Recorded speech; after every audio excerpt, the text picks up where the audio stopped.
আপনারা চান আমি আমাদের প্রিয় নবীজি এর জীবনের পরবর্তী অংশ এইভাবেই তুলে ধরব, ইনশা আল্লাহ।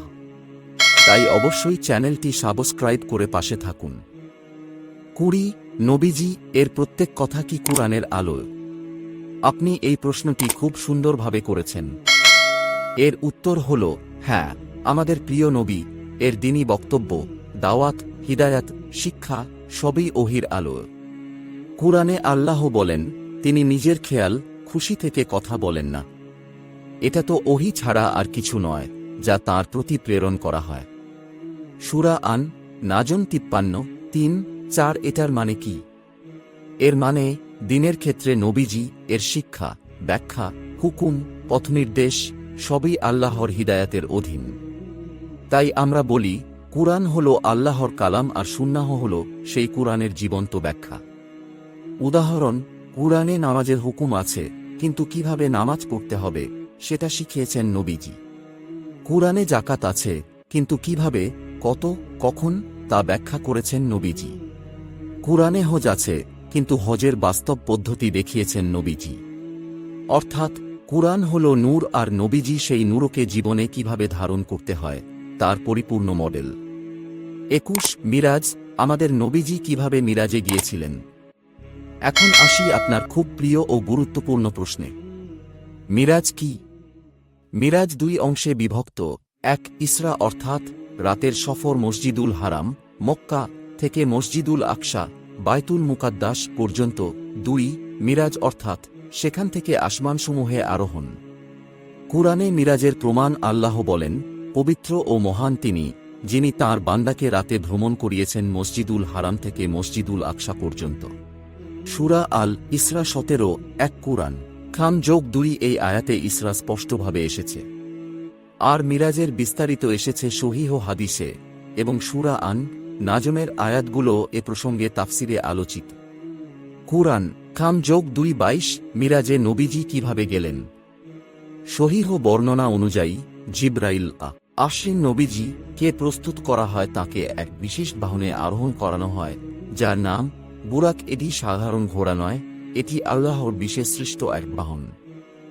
এরপর তিনি মক্কা থেকে বাইতুল মুকাদ্দাস যান, সেখানে সব নবীদের ইমামতি করেন। এখানে একটি বিশাল রহস্য আছে, যিনি সব নবীর ইমাম, তার মর্যাদা সব নবীর ওপর।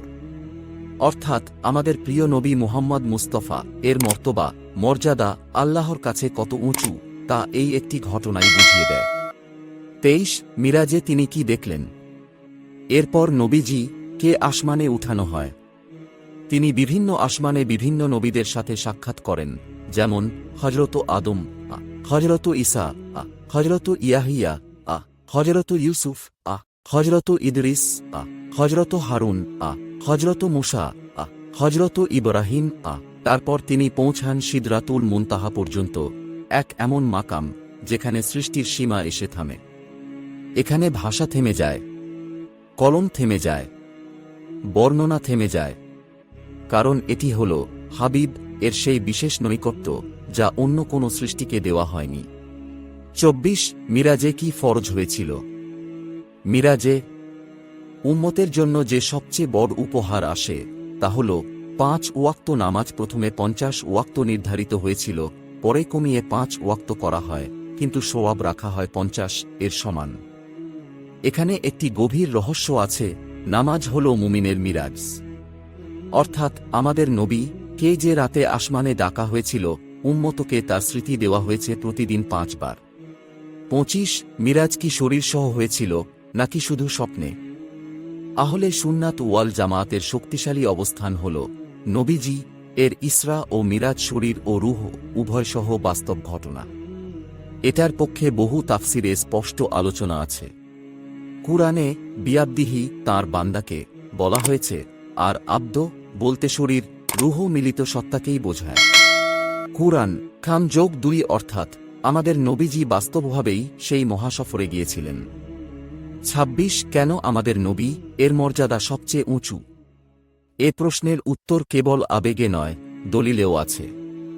কারণ তিনি খাতামুন নাবিয়্যিন, শেষ নবী, তিনি রহমাতুল্লিল আলামিন, সব জগতের জন্য রহমত, তিনি সকল নবীর ইমাম, তার উপর নাইল হয়েছে শেষ ও পূর্ণাঙ্গ কিতাব, তার উম্মত হল উত্তম উম্মত, কিয়ামতে তিনিই করবেন শাফা আতে কুবরা। তাই আমরা যখন বলি ইয়া রাসূলাল্লাহ, আমরা আপনাকে ভালোবাসি, এটা শুধু আবেগ নয়, এটা ঈমানের অংশ।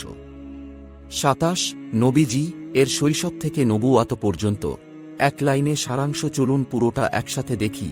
শৈশব, জন্মের আগেই পিতৃহারা ৬ বছর বয়সে, মাতৃহারা ৮ বছর বয়সে, দাদাহারা হালিমা রা এর ঘরে বরকত, আল্লাহর বিশেষ হেফাজত। কৈশোর, মেষ চড়ানো, সৎ, পবিত্র, লাজুক, চিন্তাশীল, জাহেলিয়াতের নোংরামি থেকে সম্পূর্ণ মুক্ত যৌবন, আল আমিন ও আস সাদিক, বাণিজ্যে অতুলনীয় সততা, কাবার বিরোধ মীমাংসাকারী খাদিজা রা এর বিশ্বস্ত স্বামী, নবুয়াতের পূর্ব প্রস্তুতি, হেরা গুহায় নির্জনতা, সমাজের অন্ধকারে ব্যথা, অন্তরে অন্তরে আল্লাহর দিকে টান, নবুয়াতের সূচনা ৪০ বছর বয়সে, রমজানের রাতে ইকরা দিয়ে প্রথম ওহী, সূরা আলাকের প্রথম ৫ আয়াত। এর ভালো লাগে তাহলে অবশ্যই লাইক করবেন, শেয়ার করবেন এবং কমেন্টে আপনার অনুভূতি জানাবেন। যদি আপনারা চান আমি আমাদের প্রিয় নবীজি এর জীবনের পরবর্তী অংশ এইভাবেই তুলে ধরব ইনশা আল্লাহ।